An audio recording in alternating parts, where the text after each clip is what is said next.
Sawa, karibu sana, jitambulishe. Mimi tunakufahamu hapa, lakini msikilizaji ambaye anasikiliza Good Morning Tanzania sasa hivi anapaswa kufahamu ni nani. Okay. Kwa majina naitwa Joel Moses. Ndio. Nafanya kazi na shirika linaitwa Rithi ya Kiako. Pale kazi yetu kubwa ni kuelimisha umma, lakini kusaidia kwenye masuala ya kisheria. Tunatoa msaada wa kisheria bure, lakini pia tunafanya mafunzo mitaani.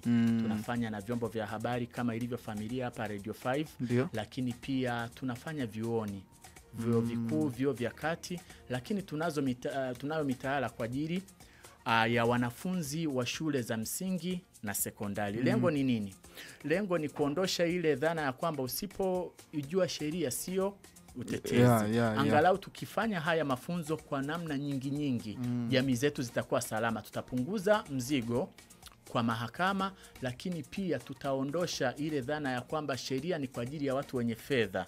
Kila mmoja atakuwa na uwanja sawa wa kuweza kupambania haki yake. Na mimi unajua na huwa nashangaa kwa nini hizo tips ABC, vile vitu muhimu kabisa ambavyo Mtanzania wa kawaida anapaswa kuvifahamu, kwa nini visio kwenye sheria visio vinafundishwa huku kuanzia elimu ya msingi, yani ule mwelekeo. Na wakati mwingine tulikuwa tunazungumza juzi hivi kuhusiana na hii mitaala ya elimu, kwa nini kuanzia ngazi ya chini wanafunzi wasipatiwe elimu ya sheria?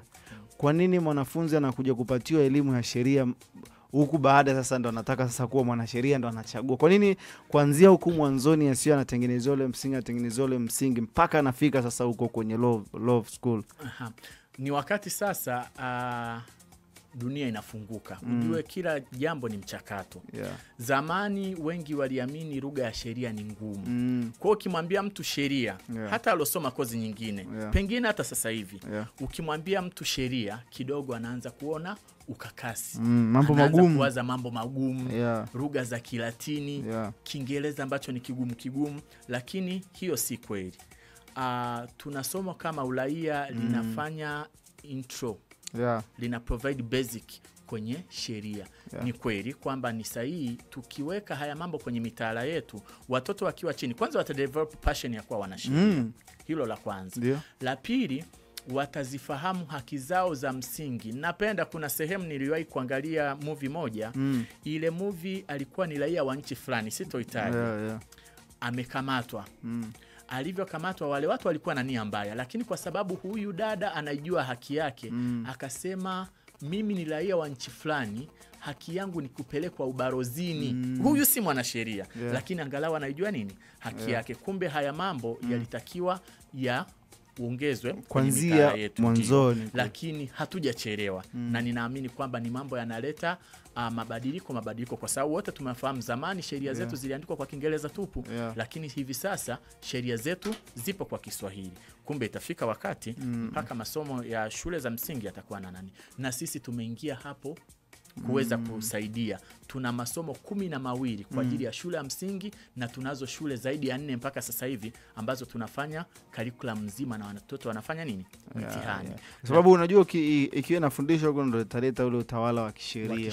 Kila ukimwambia mtu utawala wa kisheria, kwa sababu leo hii ukimwambia mtu utawala wa kisheria anauliza nini? Ni jambo gani utawala wa kisheria? Mtu atakuwa anajua kwa mfano haki yake hata anapokuja ukamatwa, haki yake, yani kuna zile haki za kimsingi ambazo hajui kwa sababu hana ABCD za sheria. Sio askari ananivamia tu ananipiga makofi, twende huku tajieleza kule. Hapana, kuna ni kweli, ni sahihi. Leo tunazungumzia nini hasa Watanzania wafahamu kwa upande wa sheria? Leo tuna mada nzuri. Kwanza nimsalimie msikilizaji wetu, lakini nimwambie akae mkao wa kula, kwa sababu mada inamuhusu. Ndio. Bahati nzuri mada nyingi ambazo mmekuwa mkinialika nizungumze au nimekuwa nikiomba kwamba tuifahamishe umma hili jambo, ni jambo ambalo tunaishi nalo kwenye jamii. Huwa ofisini tunafanya kitu kinaitwa community need assessment. Tunafanya tathmini kwamba jamii kwa sasa inahitaji kitu gani. Sasa hivi kumekuwa na wimbi kubwa la watoto wanazaliwa pasina kuishi na wazazi wote wawili. Na watoto hao inafikia kipindi sasa wazazi hawaelewani, watoto wanaishi kwenye mazingira magumu. Kumbe hawa watoto wanatakiwa kupata stahiki kama walivyo watoto wengine. Wanagombana wazazi, ila ugomvi wa wazazi hauhusiani na stahiki za watoto. Wanaachana wazazi, lakini uko kuachana haihusiani na stahiki za nini? Wameachana wao na sio kuachana na watoto. Ndio. Sio dokta, mwanasheria wakili ajue ile. Kuna hawa wawili. Ndiyo. Kuna baba na mama wanatengana kwa sababu ya ugomvi, kwa watoto wanabaki njia panda. Ndiyo. Kuna hawa hawajatengana lakini mmoja hataki kuwajibika kwenye kutoa huduma kwa watoto. Hao ni tofauti kwenye sheria? Wote ni kundi moja, kwa sababu tunachokizungumzia ni matunzo ya watoto. Lakini tuongezee kidogo kwenye hilo swali lako ili tumalize kuweka msingi. Ongelea na ile ambayo mtoto anaishi na mzazi mmoja, lakini huyo mzazi hana utayari wa kumruhusu mtoto amuone baba yake, au kama anaishi kwa mama hana utayari wa kumruhusu mtoto amuone mama yake. Ile na yenyewe pia ni katatizo. Ni shida, kwa sababu ni haki ya mtoto kumuona mzazi wa pili, kwa sababu so kwako peke yako. Na hapo sasa dokta Joeli, na hata kama baba huyo mzazi hakushughulika kwa chochote kuanzia mwanzo. Sasa kushughulika kwa chochote kuanzia mwanzo ni swala moja, na mtoto kumuona mzazi ni swala jingine.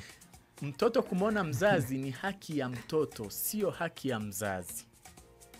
Ni ustawi mkubwa wa mtoto, sio ustawi mkubwa wa mzazi. Haifutwi na kile ambacho mzazi yule alikifanya, kumwacha, kumtekeleza. Hatulipii kumuona mtoto. Ndio maana hii ni haki ambayo ametupa Mungu. Kwamba labda ningesema hivi, lengo la kuoana si kupata mtoto. Sawa? Lengo la kuoana si kupata mtoto. Na ndio maana haijawahi kuwa sababu ya watu kuachana. Yani huruhusiwi kisheria kumwacha mwenzako kisa tu hana uwezo wa kuzaa ama kuzalisha. Huruhusiwi. Sawa? Hilo la kwanza. Kumbe mtoto ni majaliwa ya Mwenyezi Mungu. Mkisha pata mtoto kwa majaliwa ya Mwenyezi Mungu, mnamlea kwa mjibu wa kanuni, taratibu na sheria. Lakini mkitizama maslahi mapana ya huyu mtoto, ninyi mwendo mmeumaliza. Ninyi tayari ni watu wazima. Mnatengeneza taifa la baadaye. Basi litengenezeni kwa kuwekeza upendo. Upendo huu ni kwa tajiri na maskini. Ndo maana yule asiokuwa na hela ana uwezo wa kuzaa, na yule mwenye hela ana uwezo wa kufanyaje, wa kuzaa vivyo hivyo. Kumbe swala la uchumi haliingilii hapo. Upendo si fedha. Kwa hiyo kama baba alikataa either kwa makusudi ama kwa hali tu akaamua kutumia hasira ili akwepe majukumu, mlikuwa na haki ya kumwajibisha kipindi hicho kisheria. Ni jambo tunalolizungumzia leo. Lakini kama hamkuweza kumwajibisha, hamwezi kumfanya huyu mzazi asiwe na haki ya kumuona mwanae, kwa sababu mnayemuathiri zaidi ni mtoto, wala sio wala sio mzazi.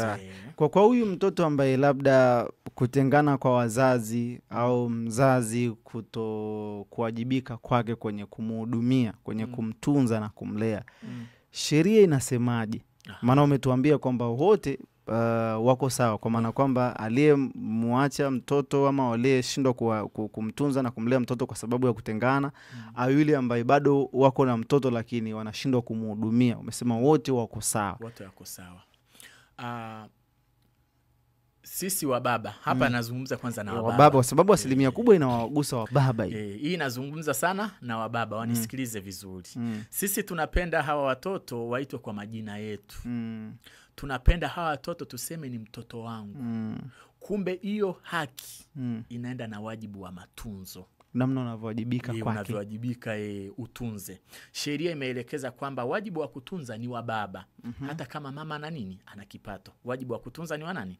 Ni wa baba. Ila inawezekana kama mama anakuzidi sana kipato na amefikia kipindi mnaachana na mmegawana mali na kila kitu, kuna kiasi unaweza ukalegezewa. Lakini hizo ni huruma za nini? Za mahakama na ushahidi wako. Kwa wale ambao wanaishi kwenye ndoa, baba kwa makusudi na sababu anazozijua yeye, amegoma kabisa kujishughulisha na mtoto.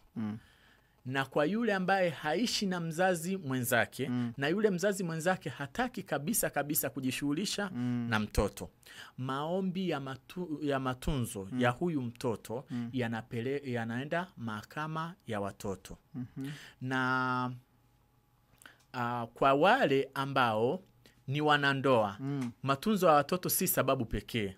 Yani kuna sababu nyingine. Labda katelekeza familia. Tukizungumza katelekeza familia, ina maana kamtelekeza mpaka mama mwenyewe. Maana unajua hizi nyingi za akiacha kupeleka huduma kwa mtoto, ndio inakujaga ameacha familia. Ama hiyo inaambatana labda na kipigo kwa mama, sawa? Au inaambatana na uzinzi uliokithiri, au inaambatana na visababishi ambavyo vinamwathiri huyu mama kisaikolojia, kiasi kwamba anaona haya mapenzi na hii ndoa haiwezi kufanyaje kuendelea. Huyu anaweza akaweka haya mambo yote kwenye kapu moja, akaomba talaka. Mahakama itaangalia kweli kama hii ndoa haiwezekaniki kupitia yale maombi wakati wa talaka.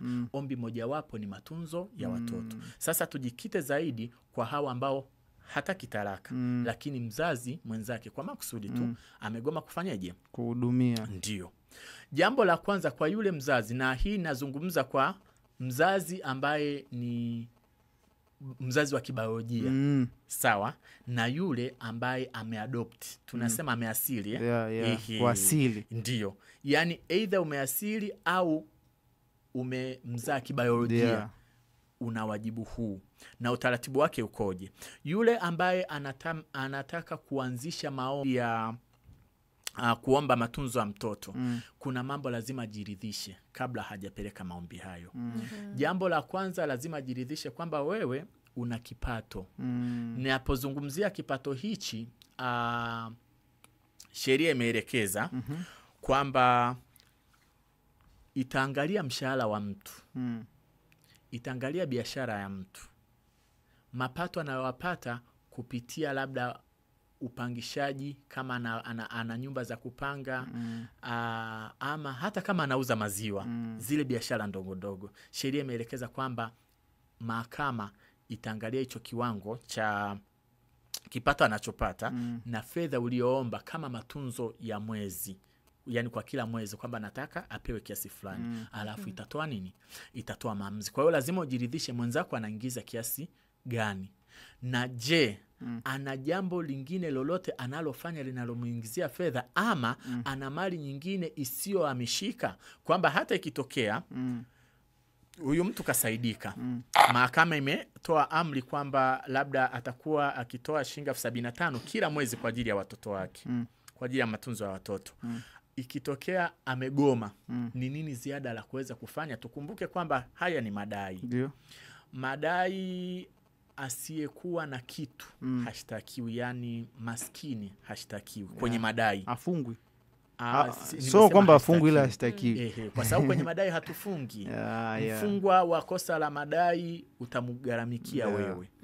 Sawa? Kwa hiyo asiyekuwa na chochote hashtakiwi, lakini mwenye chochote anashtakiwa, kwa sababu tunakihitaji iko chochote. Sawa? Na huwa wanasema kwamba mtu huwa anapanga kwamba kifika pale, ndio hivyo tetesi za kwenye video. Mimi kwa mfano nimefika pale na mlalamikia baba mtoto wangu, kwamba mimi nasema mimi nataka kwa mwezi anilipe shilingi 200,000. Na mimi nasema sina uwezo, mimi nitakuwa na 30,000. Inakuaje hapa? Na hili ndo tunalolizungumza hapa, kwamba kinachoangaliwa zaidi ni maslahi mapana nani? Ya mtoto. Mtoto huyu, kama wazazi mlitengana, labda mlikuwa mnaishi chini ya dhanio la ndoa, kwa hiyo hamkuwa na haja ya kuomba talaka wala nini, kwa sababu hamjioni kwamba ninyi ni wanandoa, mkatengana. Ama mlijiishia tu, au kipindi mahusiano yako vizuri, kila mmoja aliishi kivyake, lakini kipindi mahusiano yako vizuri, kuna hadhi fulani ya maisha mtoto alikuwa akiishi. Mtoto huyu anaruhusiwa kuendelea kuishi hadhi hiyo hiyo, hata kama wazazi hamna tena nini? Hamna tena mahusiano. Hilo jambo la kwanza. La pili, mtoto huyu anatakiwa kuendelea kuwa tegemezi kwa huyu mzazi ambaye ameachana na mwenzie mpaka atakapotimiza either miaka 18 ama atakapopata kazi ya kumuingizia kipato ama akimaliza shule.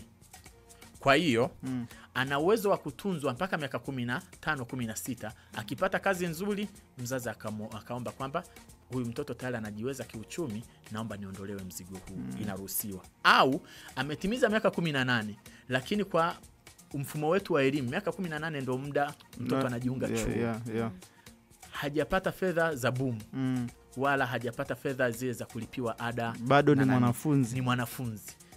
Sheria inaruhusu kuendelea kutunzwa kama mtoto mpaka atakapomaliza ile elimu. Lakini niweke angalizo. Hii ni kwa yule ambaye aliombewa huku chini kipindi bado ni mtoto. Usijeenda kuomba una miaka 21 unasema naomba matunzo ya mtoto. Wewe si mtoto. Kwamba lazima mchakato kuanzia mwanzoni kabisa. Ndio. Sasa wewe kwa mfano kwa mzazi ambaye ndio yuko na binti yake yupo na kijana wake kwa mama, labda imefika huku ndo binti yake ameenda chuo, mambo yamekuwa magumu na hapo katikati hakuwahi kumshughulisha baba mtoto yoyote. Sasa hivi amesikia hivi, ameona ngoja niende mahakamani ili mwanangu chuo akasomeshwe na baba yake aanze kumhudumia. Hii inawezekana? Sasa huyu tunaenda kumwombea sio mtoto. Huyu ni mtu mzima. Tunaomba kupitia haki yake ya elimu. Kwa hiyo tutakachokuwa tukipush kiende kuonekana ni kwamba huyu mtoto amejitahidi kielimu, matokeo yake ni mazuri, mwenye wajibu wa kumsomesha ni mzazi afanye hicho kitu, ila hatuombi matunzo ya mtoto kwa sababu huyu si mtoto tena kwa mjibu wa sheria ya mtoto. Hivi ni sahihi kwa mfano mimi, yani baba wa mtoto amenitelekezea mtoto. Ndio. Mimi nimemlea yule mtoto. Ndio. Alafu baadaye akataka kurudi. Hivi kuna sheria ambayo inaruhusu mimi kumshtaki kwenda kulipa kulipa zile gharama zilizomlea mimi yule mtoto? Nani anataka arudi? Anataka mrudiane kwenye mahusiano, anataka mchukue mtoto? Anataka mchukue mtoto. Anataka mchukue mtoto. Aha. Sasa kama anataka mchukue mtoto ni mambo mawili. Jambo la kwanza, kumchukua mtoto sio automatic. Ni swala ambalo unaomba mahakamani. Kwa hiyo usimwambie tu naomba mtoto, no. Peleka maombi mahakamani ya kutaka kupata custody ya mtoto. Sawa? Akifika mahakamani, miongoni mwa mambo utakayoomba ni kwamba huyu mtoto nimekuwa nikimgharamikia kwa kiwango hichi toka muda huu na yeye hajawahi kutoa hata senti moja.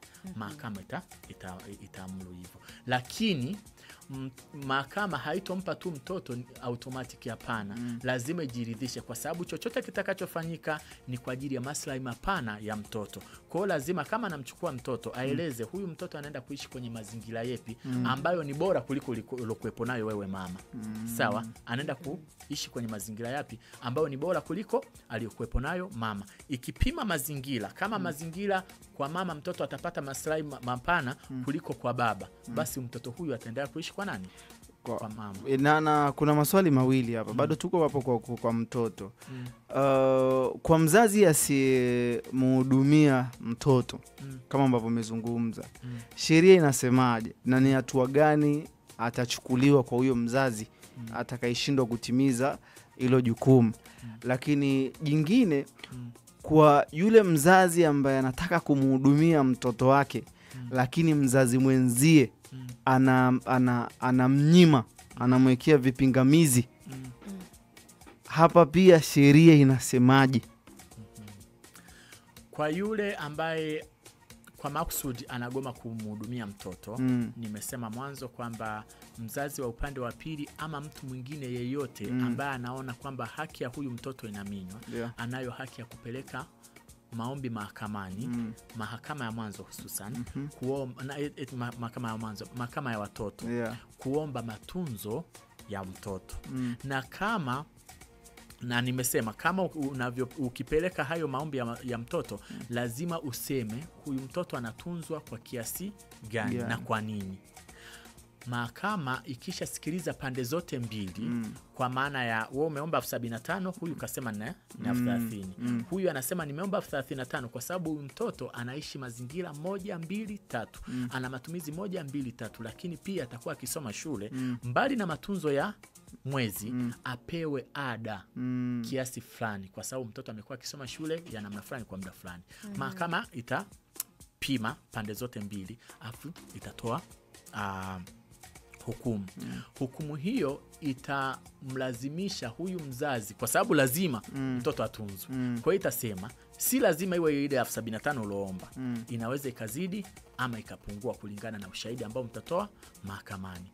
Kiwango ambacho mahakama itakuwa imejiridhisha kutoa, atatakiwa atoe kwa kipindi ambacho mahakama imeeleza. Kama ni ndani ya miezi 6, kama ni kila mwezi, kama ni baada ya wiki 3, mahakama itaeleza kulingana na ushahidi na mazingira. Alafu ikitokea huyu mtu hajatekeleza hicho alichoambiwa na mahakama, unayo haki ya kusubiri siku 28 tu. Wewe ambaye ulishinda kwenye hiyo kesi, ambayo una hukumu inatambua kwamba mzazi mwenzio anatakiwa atoe matunzo, siku 28 za kusubiri. Kama hizo siku 28 zikipita hajatoa chochote, unatakiwa kumtumia taarifa ya kumkumbusha kwamba kumbuka iko hukumu inakulazimisha utoe kiasi fulani kama matunzo ya mtoto. Usipotoa, mimi nitaenda mahakamani kuomba mahakama ikaze hukumu. Kama hiyo notice imeenda na umempa reasonable time, labda siku 21, na hujaona response yoyote, unarudi tena mahakamani. Iko fomu ya kujaza, mahakama hiyo ya watoto iko fomu ya kujaza ya kukazia hukumu ya matunzo ya mtoto. Kwenye kukazia hukumu ya matunzo ya mtoto inakazwa kama ilivyo hukumu nyingine yoyote. Kama tunavyokazia hukumu ya mtu aliyeshindwa kulipa hela zangu, hivyo ndo tutakaza hukumu ya mtu aliyeshindwa kumtunza mwanae. Kwa hiyo kama alikuwa na jengo, lile jengo lake litauzwa ili zile fedha zitakazopatikana zimtunze mtoto. Kama alikuwa na mshahara ule tutashikilia ili fedha za mshahara wake zikatunze mtoto. Kama alikuwa na biashara, ile biashara itashikiliwa ili fedha zinazopatikana kwenye biashara zikamtunza mtoto. Vivyo hivyo kama ana fedha benki, mahakama ina uwezo wa kuiomba benki ishikilie zile fedha ili zile fedha zikitumika kufanyaje? Kumtunza mtoto. Hayo yote yanawezekana kwa sababu ukazaji wa hukumu ya matunzo ya mtoto ni kama ukazaji wa hukumu nyingine yoyote ile kwenye madai. Hapo tunamzungumzia baba ambaye jukumu lake ni kutunza. Ndio. Baba ambaye ameachiwa na mtoto na mama akakimbia, bado hatujamzungumzia. Hao hii inawahusu wote. Matunzo ya mtoto ni kwa baba, yameegemea kwa baba. Ila kama baba huna uwezo kabisa kwa hali yako, labda ni mlemavu, huna uwezo wa kutafutana wajibu huo unahamia kwa mama. Lakini baba una utimamu, una mikono na miguu, usisingizie kwamba sina kazi. Hapana. Kutokuwa na kazi hiyo kachimbe hata mitalo. Na sheria inasemaje kwa hawa sisi wa mama? Unakuta mtoto, mimi mama najua mtoto ni wa Joramu, lakini kutokana na Joramu hana pesa, na mnyang'anya ile haki ya Joramu kwa baba, nampa mtu mwingine. Na hapo inakuwa sheria inasemaje? Kwa sababu hapo nitakuwa nimewanyima watu wawili, mtoto na baba. Kwa hiyo sheria hapo mimi inanifanyaje hapo? Na kingine pia tunamuongezea pale, tunafahamu kabisa kwamba kwenye maisha kuna kupanda na kushuka. Mahakama itatoa maelekezo kwamba wewe utakuwa na peleka gharama hizi hapa kwa mtoto kwa sababu ya matunzo ya mtoto, lakini kuna zile panda shuka za kushuka kiuchumi, kibiashara. Pale pia sheria inasemaje? Nianza na swali la kwako kaka, afu nitamalizana na swali la dada. Kwa maana ya swali la kwako ni kwamba ile amri ya matunzo ya mtoto inahuishwa kila baada ya mwaka mmoja. Lengo la kuhuishwa ni nini? Lengo la kuhuishwa ni kwamba huyu mtoto isije tumeagiza atunzwe, kumbe mtoto alishakufa. Ndio. Sawa? Yani mtoto hayupo tena, lakini baba bado anatoa nini? Anatoa fedha. Hiyo pia ipo. Si unajua hiyo pia ipo. Kwa hiyo lengo la kuhuisha kila baada ya mwaka ni kuonyesha kwamba mtoto bado yuko chini ya miaka 18, lakini hali ya kiuchumi ya mzazi bado iko stable. Ili kama imeshuka ashuke, lakini pia kama imepanda amenona, mtoto anastahili kupata kitu cha juu, mzazi unaweza ukachomekea hapo kwamba aongezewe, labda ahamishwe shule, apelekwe shule fulani, tunaomba iwe hivyo. Ikishuka pia anashuka. Ndio inaruhusiwa. Ndio maana ya kuweza kwenda kuhuisha. Kwa hiyo ni mazingira yako hivyo kwamba kila baada ya mwaka mmoja mnaruhusiwa kuhuisha yale maombi. Kwa hiyo baba, kama unajiona kwamba kipato chako, mfano nilikuwa na kazi, sasa sina kazi. Kipindi na kazi nilikuwa natakiwa nimtunze huyo mtoto kwa 100,000 kwa mwezi. Leo hii sina kazi, nafanya tu vibarua ambavyo sina uhakika wa kiasi hicho cha fedha. Naweza kuomba badala ya 100,000 naomba nilipe 50,000, na itaruhusiwa kwa sababu hata angekuwa mtoto naishi naye nyumbani, kipindi ambacho niko na hela tungekuwa tunakula nyama, kipindi sina hela tungekula hata mboga za majani pekee na tungeishi vizuri. Kwa hiyo panda shuka kwenye maisha, sheria inaelewa. Na hapo pia kuna, kabla hujajibu swali la Dafrora hapa, kuna hao wanakataa kutoa matunzo huduma. Kuna wale wanakataa watoto kabisa, sio wa kwangu. Sasa kitu ambacho unaweza ukakataa ni mimba, ila mtoto huwezi kumkataa. Sawa? Mimba kweli unaweza ukaweka ujeuri, ukasema mimba si yangu kwa sababu hatuioni. Lakini mtoto huwezi kukataa kwa sababu iko DNA. Kwa hiyo utalazimishwa kupima DNA na majibu ya daktari yatatufahamisha kwamba ni wa kwako ama sio wa kwako. Wataalamu wa DNA wanafahamu kwamba DNA moja ili iweze fanana na mwenzake wanatakiwa kuwepo watu wangapi hapo kati. Kwa hiyo utafahamika tu. Na hilo ndo linakuja kwa dada hapa kwamba kama mtoto naamini kwamba ni wa kwangu, lakini mzazi mwenzangu anasema mtoto si wangu, mwenye kuweza kumaliza utata huu ni DNA. Kwa hiyo mimi nitapeleka maombi mahakamani kwamba nanyimwa access ya yule mtoto, kwamba siruhusiwi kumpata yule mtoto hata tu kwa kumsalimia. Sio lazima kuishi naye kwa sababu siwezi nikapewa mtoto miezi 3 au 6 kuishi naye, lakini angalau hata kumtambua kwamba huyu ni mwanangu, nitaomba ile access ya mtoto. Sawa? Alafu miongoni mwa hoja atakazoleta upande wa pili ni kwamba mtoto huyu si wa kwangu. Kwa hiyo mimi nitaiomba mahakama ikubali sisi tufanyeje? Tulete vipimo vya DNA.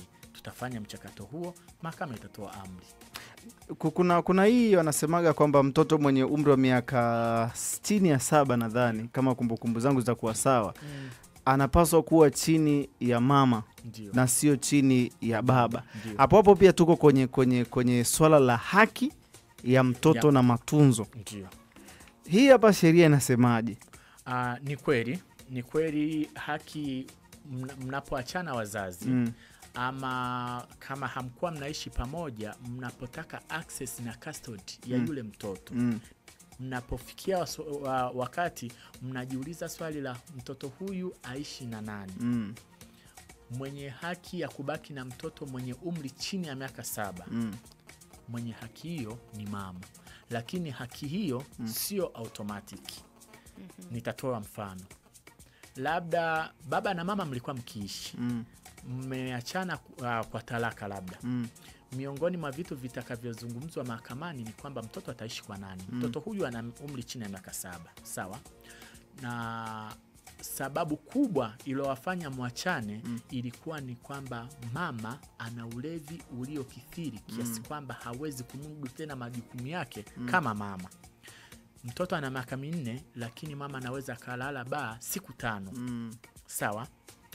Mtoto ana miaka 2 lakini mama ana uwezo wa kwenda kwenye shughuli siku 4 hajarudi. Yeye ni kwenye shughuli tu. Hamtunzi mama, hamhudumii baba wala hamtunzi mtoto. Kwa sababu kama hizi, baba una haki ya kubaki na mtoto hata kama ana umri chini ya miaka mingapi? Chini ya miaka 7. Kwa hiyo ushahidi ndio utaonyesha, kwa sababu mahakama itakachokiamua ni kwa maslahi mapana ya huyu mtoto.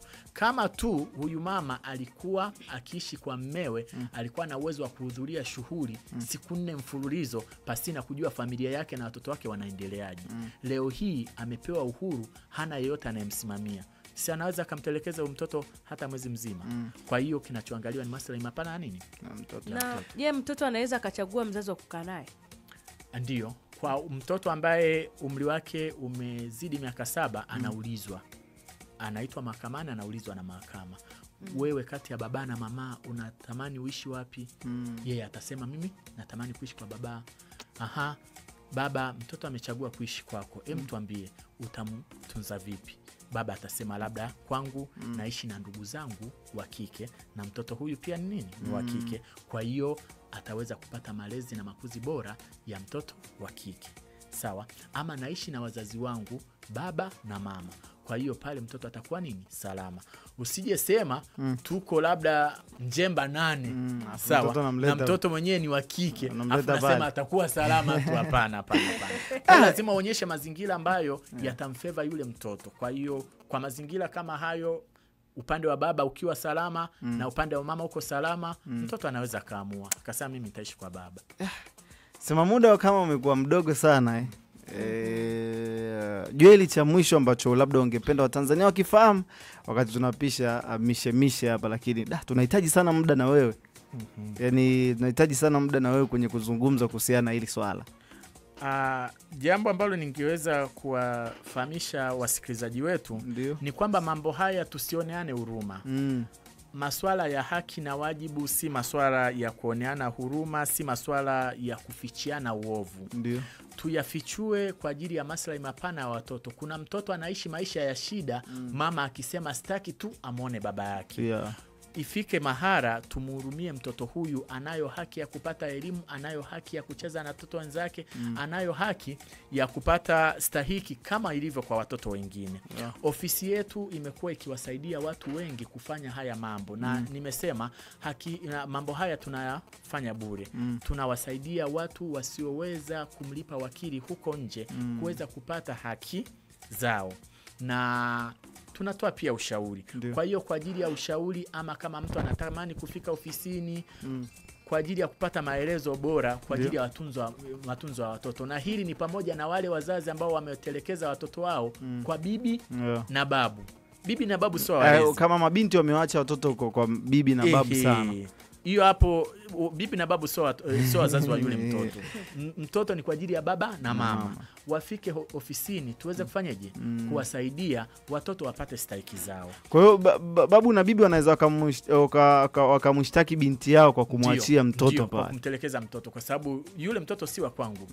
Mimi nilikulea wewe ili lengo wewe uje kulea wajukuu, sio niletee mimi nilee tena wajukuu. Maarifa yote ya kulea tayari nishayatoa. Wanawapataje sasa? Namba yetu ya simu ni 0683 25 27 38. 0683 25 27 38. Ofisi zetu zipo viwanja vya Njilo, viwanja vya 88 pale Njilo, kituo cha Diana. Tunatoa msaada wa kisheria kwa kada zote za sheria, lakini leo tulikuja kwa ajili ya matunzo ya mtoto. Pati 2 inatakiwa ije, matunzo ya mtoto inatakiwa ije pati 2 nyingine. Sawa, hii ni Good Morning Tanzania. Kesho pia na yenyewe siku Jora Msumari likuwepo hapa, Flora Msangi. Yes bana, hapa mishemisho utafuata na Good Morning Tanzania na Tiananga.